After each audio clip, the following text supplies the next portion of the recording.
शीतल और अभिमन्यु की शादी को 5 साल हो चुके थे, लेकिन अभी तक उनका कोई बच्चा नहीं हुआ था।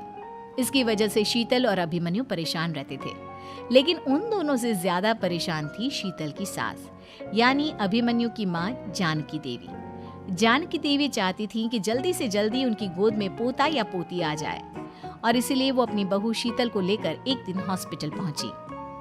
डॉक्टर मैडम, जरा ठीक से चेक करके बताइए ना। कई बड़े बड़े डॉक्टर को दिखाया है, लेकिन मेरी बहू माँ ही नहीं बन पाती। मैंने शीतल को बहुत अच्छे से चेकअप किया है। देखिए, बात यह है कि शीतल के अंदर माँ बनने की कैपेसिटी नहीं है। ये आप क्या कह रही हैं डॉक्टर साहब? कोई तो इलाज होगा ना, कोई दवाई दे दीजिए। देखिए, कुछ प्रॉब्लम ऐसी होती है जिनका कोई ट्रीटमेंट नहीं होता। आई एम सॉरी टू से, लेकिन शीतल कभी माँ नहीं बन सकती, क्योंकि उसके यूट्रस में अंदर से ही कुछ प्रॉब्लम है। घर आने के बाद क्या हुआ माँ? कहाँ लेकर गई थी आप शीतल को? अरे कहाँ लेकर जाती, डॉक्टर मैडम के पास ले गई थी, लेकिन तेरी बीवी तो कभी माँ बन ही नहीं सकती। मम्मी जी, इसमें मेरी क्या गलती? अगर अंदर से कोई प्रॉब्लम है तो उसमें मैं भी कुछ नहीं कर सकती। जानती हूँ, ये बात डॉक्टर के मुंह से सुन चुकी हूँ। अब दोबारा मेरे सामने इस बात का गाना मत गा। अरे माँ, परेशान होने की जरूरत नहीं है, हम सोचते हैं ना कुछ। अरे क्या सोचेगा तू? जब डॉक्टर कह चुका है कि तेरी बीवी माँ नहीं बन सकती, तो बता क्या सोचेगा तू? कहाँ से लाएगा बच्चा? माँ, ये तो मैं भी नहीं जानता। अभिमन्यु, क्यों ना हम अनाथ आश्रम से एक बच्चा गोद ले आए? क्या फर्क पड़ता है बच्चा हमारा हो या गोद लिया हुआ? आई बड़ी बातें बनाने वाली। क्या फर्क पड़ता है? अरे क्यों फर्क नहीं पड़ता? मुझे इस वंश को आगे बढ़ाने के लिए मेरे बेटे का खून चाहिए, किसी दूसरे का नहीं। लेकिन माँ, आप जानती हैं कि ये अब पॉसिबल नहीं है। मैं कुछ नहीं जानती। मैं किसी पराये की औलाद को इस घर में अपना पोता या पोती बन के बढ़ता हुआ नहीं देख सकती। मेरा वंश मेरे बेटे के खून से ही आगे बढ़ेगा। लेकिन मम्मी जी, ऐसा कैसे हो पाएगा? आप अच्छी तरह जानती है ना, मेरा और अभिमन्यु का बच्चा नहीं हो सकता। तो मैं अपने बेटे की दूसरी शादी करवाऊंगी, और अपनी दूसरी बीवी से ये मुझे बच्चा पैदा करके देगा। ये आप क्या कह रही हैं माँ? मैं किसी और से शादी नहीं करने वाला। मेरे रहते हुए आप अभिमन्यु की शादी किसी और से करवाएंगी मम्मी जी? आप ऐसा कैसे कर सकती हैं? तू बस देखती जा बहू, मैं ऐसा कैसे कर सकती हूँ। कुछ दिनों के बाद, अभिमन्यु, मैंने तेरे लिए लड़की ढूंढ ली है। माँ, मैं आपको कितनी बार समझाऊं? मुझे किसी से शादी नहीं करनी है। पहले मेरी बात सुन। ये जो चमेली है ना, हमारे घर में काम करने आती है, वो तुझसे शादी करने के लिए तैयार है। मम्मी जी, आप अभिमन्यु की शादी एक नौकरानी के साथ करवाएंगी? वो इसलिए क्योंकि चमेली दिखने में बहुत खूबसूरत है, बच्चा भी सुंदर ही होगा। मम्मी जी, लेकिन एक बच्चे के लिए अपने बेटे की शादी नौकरानी के साथ करवाना, क्या ये सही है? अगर अभिमन्यु ने शादी नहीं की ना, तो मैं अपनी जान दे दूंगी। अब देख लो, अगर तुम्हें अपनी माँ की जान प्यारी है तो तुम्हें इस नौकरानी के साथ शादी करनी ही होगी। इस तरह जानकी देवी अपने बेटे अभिमन्यु की शादी नौकरानी चमेली के साथ करवा देती है। कुछ दिनों के बाद, नौकरानी से मालकिन बन के तो मजा आ गया। अब तो मैं इस घर की मालकिन हूँ। देखो, अपने आप को ज्यादा मालकिन समझने की कोशिश मत करो। एक बार तुम्हारा और अभिमन्यु का बच्चा इस दुनिया में आ जाए, उसके बाद तुम इस घर से हमेशा के लिए चली जाना। अरे जाओ जाओ, किसी और के आगे बातें बनाना। एक बच्चा तो पैदा नहीं कर सकी, बढ़िया आई। जाओ जाकर मेरे लिए कॉफी बना कर लाओ। नौकरानी मैं हूँ या तुम? मम्मी जी, देखिए ना शीतल मुझसे किस तरह से बात कर रही है। शीतल, तुम्हें पता है ना चमेली प्रेग्नेंट है, मेरे बेटे के बच्चे की माँ बनने वाली है। वो जैसा कहती है वैसा करो। लेकिन मम्मी जी, वो मुझे नौकरों की तरह ट्रीट कर रही है। अरे तो करेगी ना, वैसे भी बहू तुम हो किस काम की? एक बच्चा तो पैदा नहीं कर सकती। जाओ अब घर के सारे काम करो और चमेली को आराम करने दो।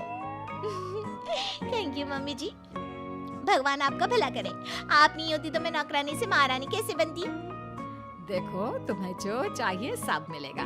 खूब खाओ पियो, मजे की जिंदगी जियो, लेकिन बस मुझे एक बच्चा पैदा करके दे दो।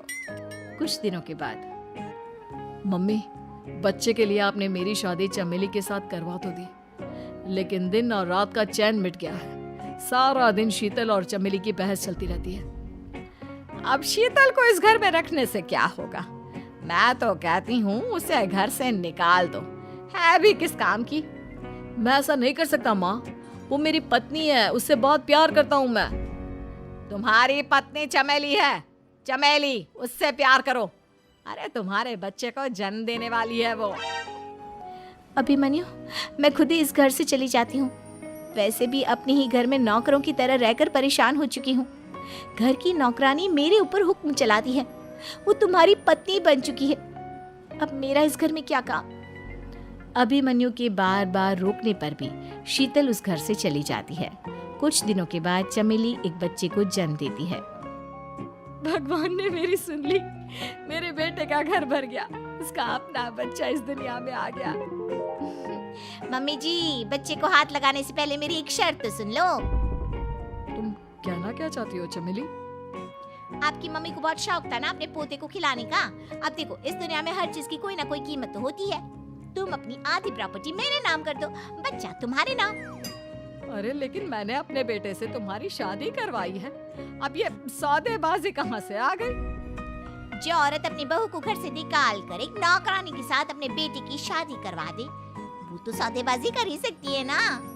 उसका कैसे भरोसा कर सकते हैं? मुझे बस आप लोगों की प्रॉपर्टी चाहिए, उसके बाद ही बच्चे को आप हाथ लगा सकते हैं। मैंने कहा था ना मम्मी, आप गलत कर रही हैं। देखिए, उसका नतीजा आपके सामने है। जब शीतल को पता चलता है कि अभिमन्यु और चमेली का बच्चा दुनिया में आ गया है, तो वो अपने घर पहुंचती है। अभिमन्यु, कहाँ है आपका बच्चा? क्या मैं उसे देख सकती हूँ? कुछ भी मत पूछो शीतल, माँ की हुई एक गलती हम लोगों पर भारी पड़ रही है। वो नौकरानी अपनी औकात पर आ गई है और अब हमसे अपनी आधी प्रॉपर्टी मांग रही है, वो भी बच्चे के बदले में। एक बात कहूँ अभिमन्यु, आप उसे कुछ भी देने से मना कर दो। अरे कैसी बात कर रही हो? मेरे बेटे की औलाद है उसके पास, ऐसे कैसे मना कर दे? मम्मी जी, वो अभिमन्यु का बच्चा नहीं है, वो चमेली और उसके बॉयफ्रेंड का बच्चा है। ये तुम क्या कह रही हो शीतल? ये देखिए वीडियो, चमेली और उसका बॉयफ्रेंड आपस में बातें कर रहे हैं कि उन दोनों ने मिलकर आपको बेवकूफ बनाया है और अब इस बच्चे के बदले आपसे प्रॉपर्टी भी हड़प लेंगे। हे भगवान, ये मुझसे क्या हो गया? ना तो बच्चा मिला और अपने बेटे की नौकरानी के साथ शादी करवा दी सो अलग। अब क्या होगा? मुझे माफ कर दो शीतल, मेरी वजह से तुम्हें बहुत तकलीफ हुई है। अभिमन्यु, मैंने कहा ना, उस नौकरानी को उसके बच्चे सहित इस घर से बाहर निकाल दो। लगता है मेरे अभिमन्यु का बाप बनने का सपना अधूरा ही रह जाएगा। अभिमन्यु, अपनी मम्मी से कहो कि परेशान ना हो। आपको याद है एक बार हम एक IVF सेंटर गए थे, मैंने फिर से वहां जाकर बात की थी और आपको पता है इस बार मैं प्रेग्नेंट हूँ, क्योंकि हमने वहां पर प्रोसीजर करवाया था जिसकी वजह से मैं प्रेग्नेंट हो गई थी और इस बात का पता मुझे बस कुछ महीने पहले ही लगा है। हमारा बच्चा इस दुनिया में आने वाला है अभिमन्यु। मुझे माफ कर दो शीतल बहू, मुझसे बहुत बड़ी गलती हो गई। कोई बात नहीं माँ, लेकिन अब हमें उस धोखेबाज नौकरानी को इस घर से बाहर निकालना है और इस घर की मालकिन को वापस घर लाना है, वो भी अपने बच्चे के साथ।